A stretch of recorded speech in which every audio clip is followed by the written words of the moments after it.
Just a month ago, there were 23 countries that set up swap lines to bypass the US dollar. This is the East-West cycle, the maximum spending demographic, the wealth distribution cycle, the household debt to income ratio cycle, the stock market cycle, the Kondratiev wave, and world monetary systems, and they're all pointing to a massive deflation that should be coming in the future. In Japan, they're trying to beat deflation by just expanding the currency supply, and it doesn't work. If you're a Keynesian, you think it'll work, but Japan's been trying it now for 2 decades, and it hasn't worked yet, and so now the US is trying it. This is starting to fall apart, and it's falling apart at an increasing rate. It's happening faster and faster. I'm up at the Cambridge House Investment Conference in Vancouver, Canada, and I'm about to go on stage in a few moments, and I'm going to be talking about why I think there's deflation coming and it's coming soon. I'm going to be going over what I call the golden nails in the dollar's coffin. The US dollar standard as the world's reserve currency, its days are numbered. Episode number 3 of Hidden Secrets of Money was about the death of the dollar standard, and we're getting closer and closer to that day. And it seems like every week now there's another nail in the dollar's coffin. So this is just an update on that and a progression of it. So I hope you enjoy this. I hope you get something from it. Come on in and join me.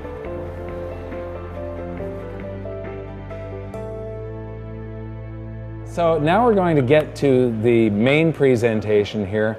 This one is titled Death of the Dollar Update. I've been doing presentations, and this has been modified slowly throughout the years, but I started giving this presentation back in 2010. And it's about how the world monetary systems have evolved. And I'll show you that every 30 to 40 years, the world has a brand new monetary system, and people really didn't know that we go through we go along and pressures build up in a monetary system. It starts to develop stress cracks and implode, and there's an emergency meeting of a bunch of finance ministers, and they try and come up with a new world monetary system. This chart here is from JP Morgan. Anybody that reads Zero Hedge may have seen it. It's been in quite a number of newsletters. And what it shows is that reserve currency status, right now the US dollar is the world's reserve currency.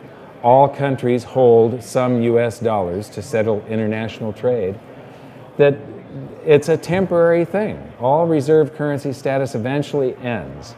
And what you see is before the US, it was Great Britain. The British pound was the reserve currency, and the Bank of England did all of the international settlements. Before that, it wasn't really reserve currencies, so this chart is a bit mislabeled. It was actually just predominant currencies. You didn't have really organized central banks that held other currencies in reserve and one currency to settle international trade. What you had was a currency that happened to be the majority of the currency on the planet. And then the Netherlands, Spain, and Portugal. And so when I was writing my book back in 2005 and 6, I sort of stumbled across all of this accidentally. I'm a believer in cycles. And I took every currency crisis, every stock market crash, every bad depression that we had had, every bank run that we had had, put them all into a spreadsheet just to see if I could find some regularity in a cycle when it comes to the dates of these things. And what I found stuck out at me, it just leapt out at me. And I started doing research on it. And I was Googling, and I mean, over a period of weeks, I must have spent an entire day trying to figure out changes in world monetary systems, and nobody had written about it to that date. I couldn't find any information on it other than reading about the monetary system, but nobody had put together yet that every 30 to 40 years there was this shift in world monetary system.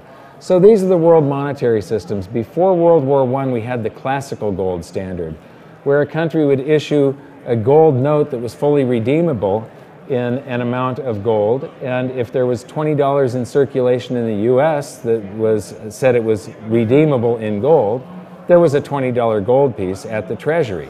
So it was a 100% reserve ratio, fully backed.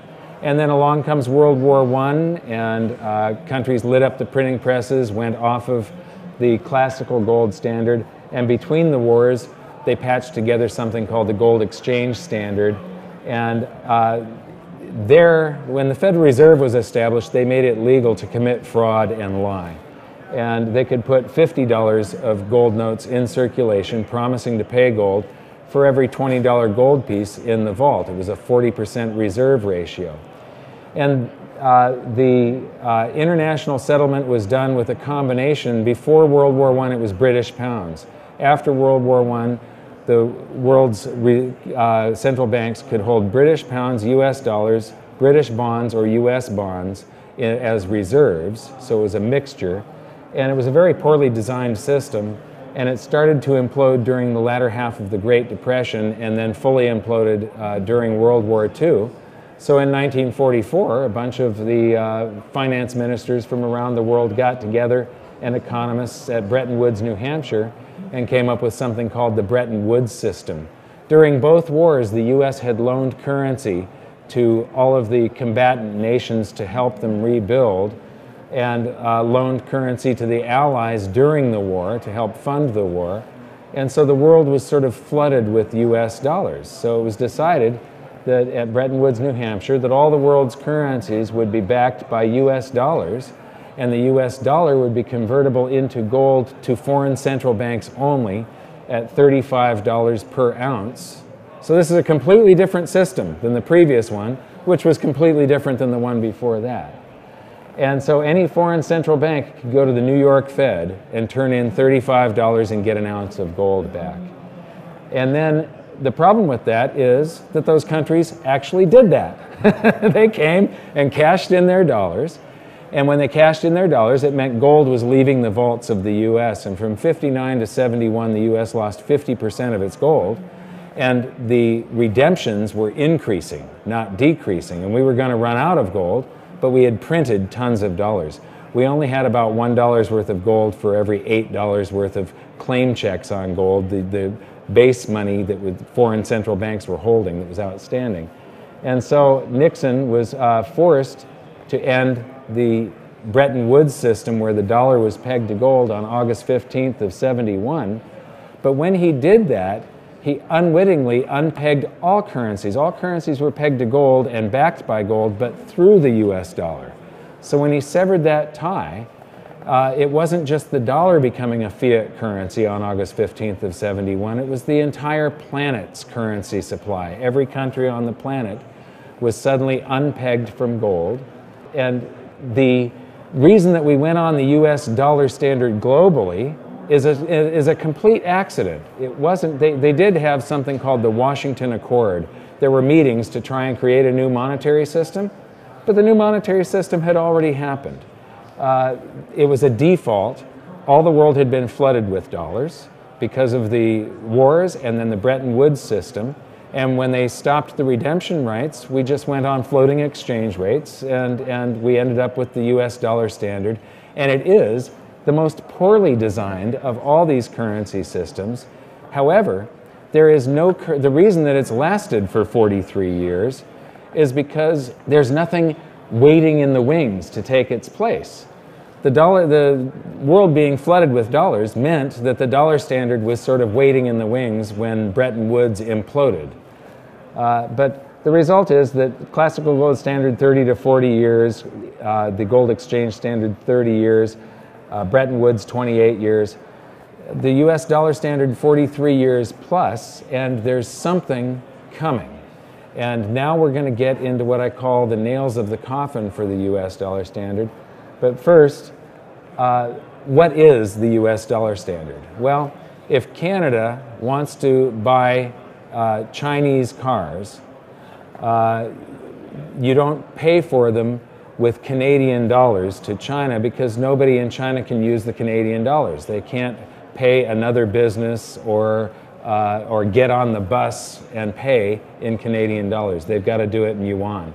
So what happens is a car dealer here that's buying Japanese cars will convert the Canadian dollars into American dollars and pay the American dollars, and over in China they are converted into yuan because it's such a large and liquid pool of currency that all the other currencies can be instantly traded back and forth into and out of US dollars. So, you know, everybody has their local currency that they use in each region, but when it comes to international trade, it's all done in US dollars. Every currency is converted into the US dollar. You pay another country, they convert that into their currency. Well, what has happened in the, over the past decade, this is starting to fall apart, and it's falling apart at an increasing rate. It's happening faster and faster. These are the countries that are trying to avoid the US dollar in trade. They are actively putting policies in place and trying to bypass the US dollar. These are the countries where the use of a dollar alternative, such as selling oil in euros or gold, triggered war.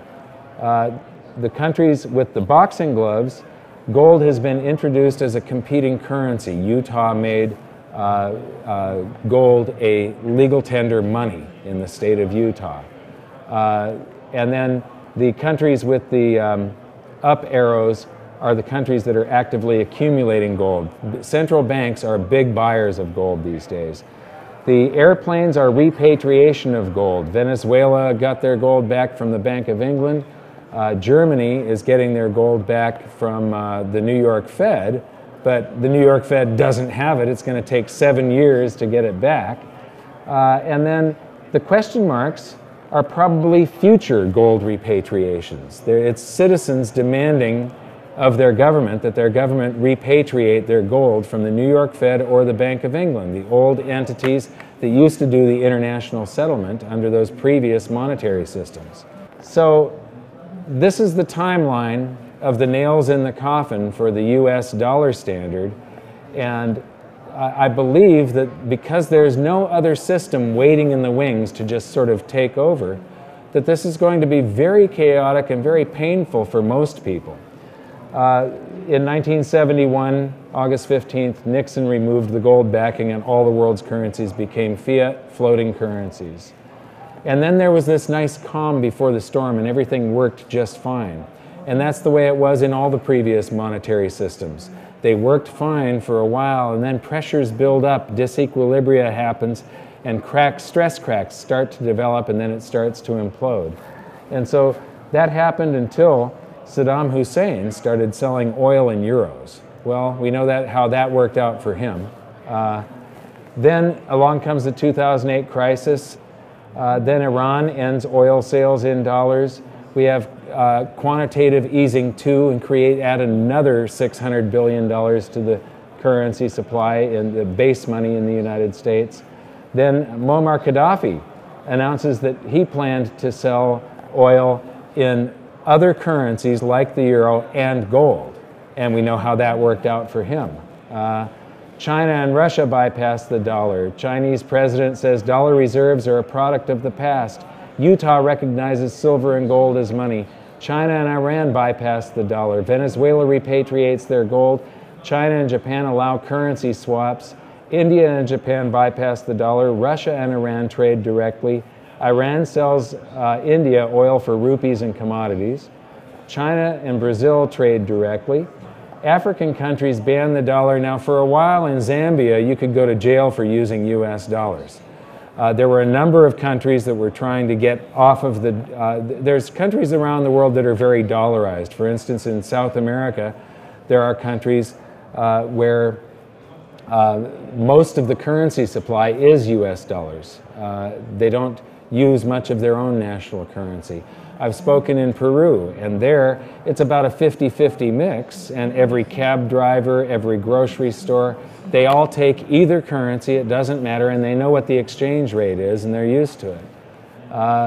And so QE3, print to infinity, well, they've announced tapering. Maybe infinity doesn't go forever. However, they're tapering into weakness. The US economy isn't that strong right now.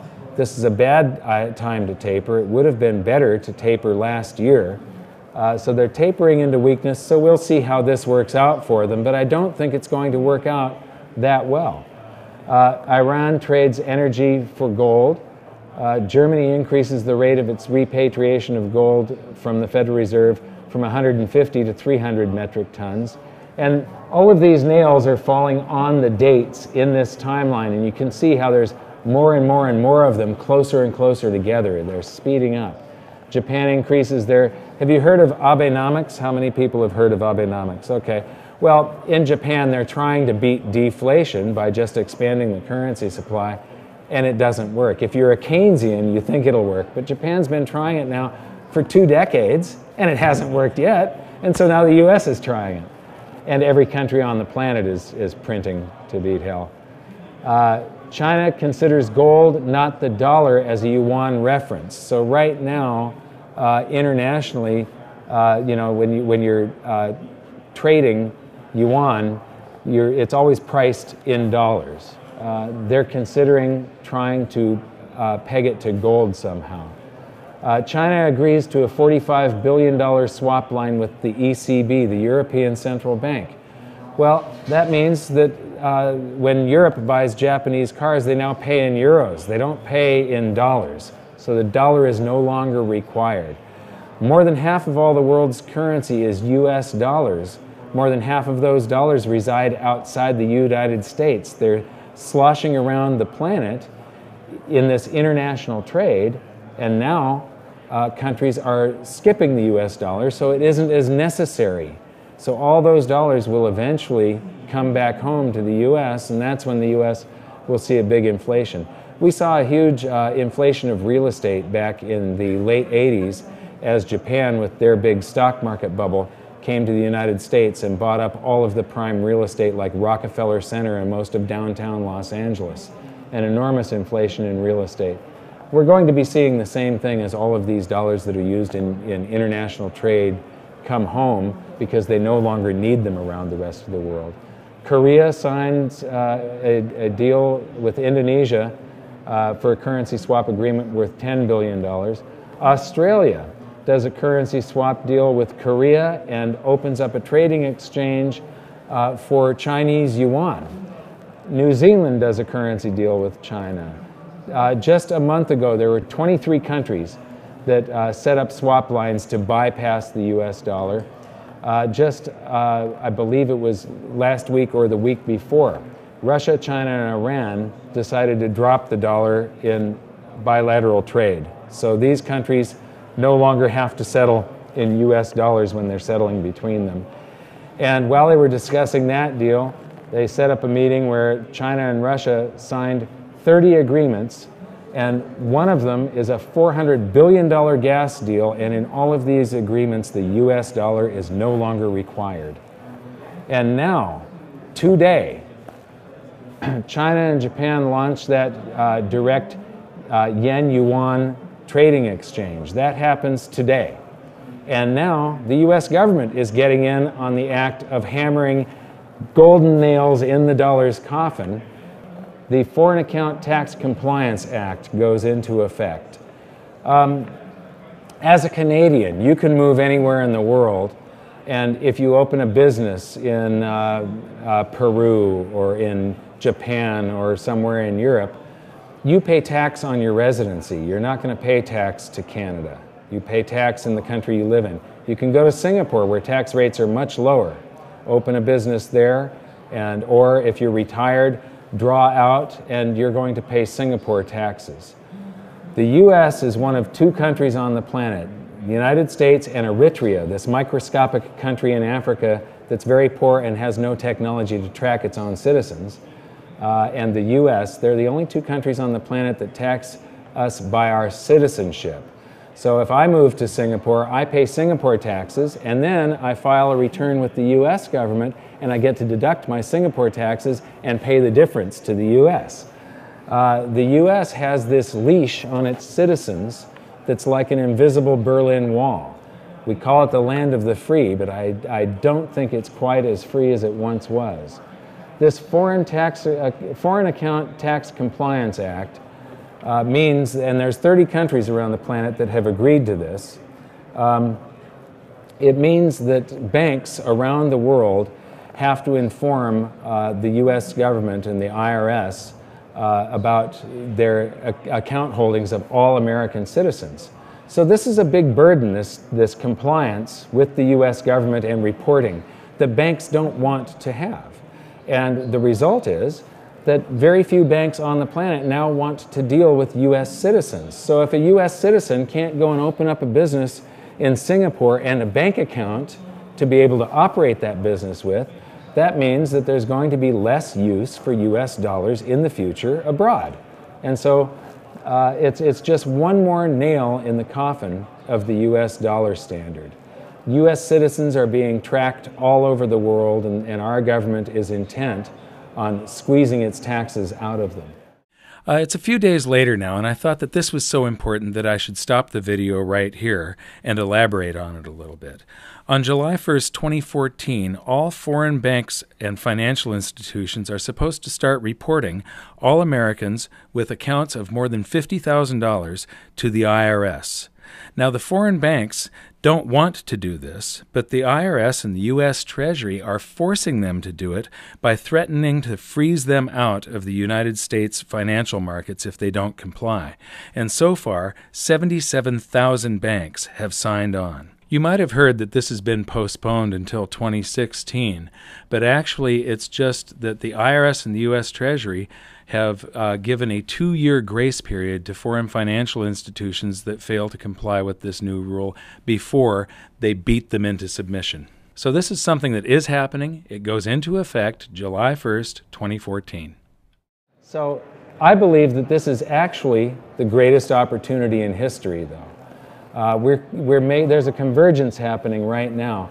To see more of this, I'm running out of time now. So to see more of this, visit hiddensecretsofmoney.com. The third episode is about the nails in the coffin. This was an update because there's been so many more nails in the coffin since that was filmed. But you'll see how the world monetary system is basically a Ponzi scheme. I believe our episode 4 is the first time that the world monetary system has been explained in a way that the average person can grasp and see how it always requires us working and paying taxes in the future to support the monetary system today and keep it from imploding. I'm going to be able to continue this presentation and give a whole bunch more data and update some things, some other items. And let you know where I think things are going in the future. You'll learn things like wealth cycles. This is a wealth cycle between gold and stocks. And $1 invested in 1871, I know that was a long time ago, would be just under $11 million today using this system. This is the East-West cycle, the maximum spending demographic, the wealth distribution cycle, the household debt to income ratio cycle, the stock market cycle, the Kondratiev wave, and world monetary systems, and they're all pointing to a massive deflation that should be coming in the future. If you want to know about this, come back at 2. And this is where the big opportunity comes from, the spread between the value of gold at the Treasury versus the currency in circulation. And in a Kondratiev winter, which we are in, revaluations can be overnight. You wake up one morning and the opportunity is gone.